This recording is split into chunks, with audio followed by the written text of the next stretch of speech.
অভিনয়ের জন্য ময়মনসিংহ বোর্ড সেরা রে। মানে কি বলবো, আজকে মানবিকদের ইতিহাস পরীক্ষা ছিল আর নতুন করে আজকে ইতিহাস তৈরি হয়েছে। কি হয়েছে জানো? আমাদের তো ফার্স্টে এমসিকিউ লিখতে দিছে, সরি দাগাইতে দিছে। তো এমসিকিউ আমরা দাগানো শেষ করে দিয়ে দিছি। জমা দেওয়ার পর আমাদের রিটেন লিখতে দিছে। তো আমরা দুইটা সৃজনশীল অলরেডি লিখে ফেলছি।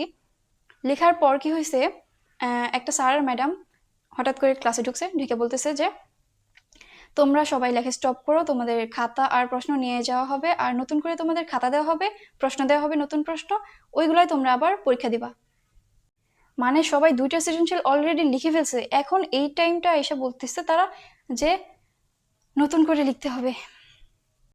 এইটা শোনার পর তো মানে হই হুল্লোড় লাগে গেছে যে কেন কেন এটা কেন হবে। পরে নাকি শুনলাম যে প্রশ্ন ফাঁস হয়েছে। ভাই প্রশ্ন ফাঁস হয়েছে, তা এমসিকিউ কেন ফাঁস হয় নাই?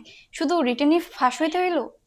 তারপর ম্যাডামরা বলতেছে যে শিক্ষা বোর্ড থেকে নাকি মেসেজ দিতে লেট হয়েছে, এর জন্য মানে আমাদের ভোগান্তি পোহাতে হয়েছে।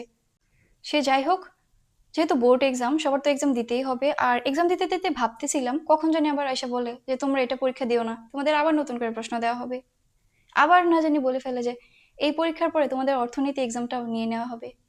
মানে এমনিতে এক্সামে একটা গন্ডগোল হয়েছে, তার মাঝে একটু রেস্ট করার টাইমটা দিবে, 5 মিনিট হইলেও তো দেওয়া দরকার ছিল। কারণ সবাই মানে হই হুল্লোড় লাগাই দিছে যে কিভাবে কি, আমি নিজেই ভাই লিখতে পারতেছিলাম না, আমার হাতই চলতেছে না এগুলো শোনার পর। তো আজকের দিনটা আমরা ইতিহাস বইয়ের পাতায় যুক্ত করতে চাই, কে কে একমত শেয়ার করে জানিয়ে দিও। ওকে, বাই।